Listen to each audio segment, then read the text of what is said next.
সারা দুনিয়া সোশ্যাল মিডিয়ায় আর সংবাদ মাধ্যমে আলোড়ন পড়ে গিয়েছে একটা খবর নিয়ে। প্রেসিডেন্ট নির্বাচন জেতার আগে থেকেই একের পর এক বিতর্কিত প্রতিশ্রুতি দিয়ে এসেছিলেন ডোনাল্ড ট্রাম্প। সেগুলির মধ্যে সবচেয়ে বিতর্কিত ছিল আমেরিকাতে অবৈধ অনুপ্রবেশ বন্ধ করা ও অবৈধ অনুপ্রবেশ করে আমেরিকায় বসবাসকারীদের খুঁজে বের করে তাদের দেশে ফেরত পাঠানো। সম্প্রতি আমেরিকার হবু রাষ্ট্রপতি ডোনাল্ড ট্রাম্প কনফার্ম করে জানিয়েছেন 2025-এর 25শে জানুয়ারি প্রেসিডেন্ট পদে শপথ নেওয়ার পরেই ট্রাম্প সারা দেশে লাগু করবে ন্যাশনাল এমার্জেন্সি। আর এর জন্য ট্রাম্প প্রয়োজনে নিজের দেশেই আমেরিকার সেনাদের ব্যবহার করবে সারা দেশে ছড়িয়ে থাকা অবৈধ অনুপ্রবেশকারীদের খুঁজে বের করার জন্য ও তাদের নিজেদের দেশে ফেরত পাঠানোর জন্য। আর এটা করার জন্য ট্রাম্প নৃশংসতার যে কোনো সীমা পার করতেও প্রস্তুত। এই কথা ট্রাম্প জানিয়েছে তার সোশ্যাল মিডিয়ার প্ল্যাটফর্ম ট্রুথে। ইতিহাসে প্রথমবার আমেরিকার বিরাট সেনা আমেরিকাতেই মাঠে নামবে অবৈধ অনুপ্রবেশকারীদের খুঁজে বের করতে আর তাদের ধরে বেঁধে জোর করে তাদের দেশে ফেরত পাঠাতে। সাথে এও জানিয়েছে প্রথমে সারা দেশে ন্যাশনাল ইমার্জেন্সি লাগানো হবে আর তারপর এমন এক আইন লাগু করবে যেই আইন শেষবার আমেরিকায় ব্যবহার করা হয়েছিল দ্বিতীয় বিশ্বযুদ্ধের সময়। আমেরিকায় এমন এক আইন আছে যেটা 226 বছর আগে বানানো হয়েছিল আমেরিকার মূল নিবাসীদের স্বার্থ রক্ষা করার জন্য। সেই আইনের নাম এলিয়েন এনিমিজ অ্যাক্ট।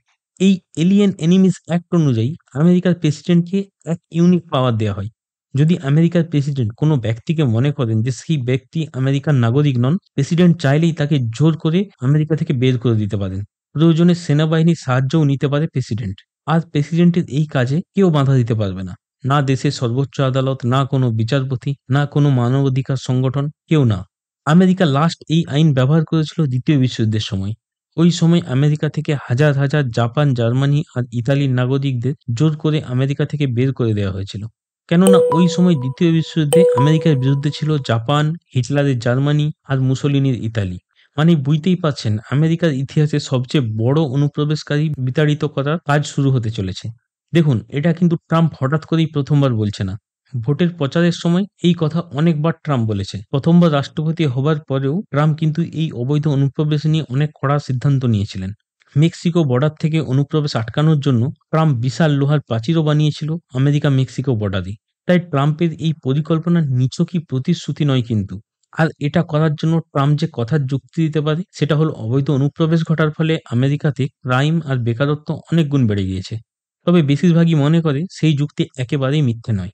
আর ট্রাম্পের এই পরিকল্পনা সামনে আসার পরেই অনেক উন্নত দেশও একই পথে হাঁটতে চলেছে। কানাডার প্রধানমন্ত্রী জাস্টিন ট্রুডো একটি ভিডিও বার্তায় জানিয়েছে তাদের সরকারের ভুল পলিসির ফলে কানাডায় প্রচুর অবৈধ অনুপ্রবেশ হয়েছে। সাথে এও জানিয়েছে কানাডা ধীরে ধীরে ইমিগ্রেশন কম করে দেবে।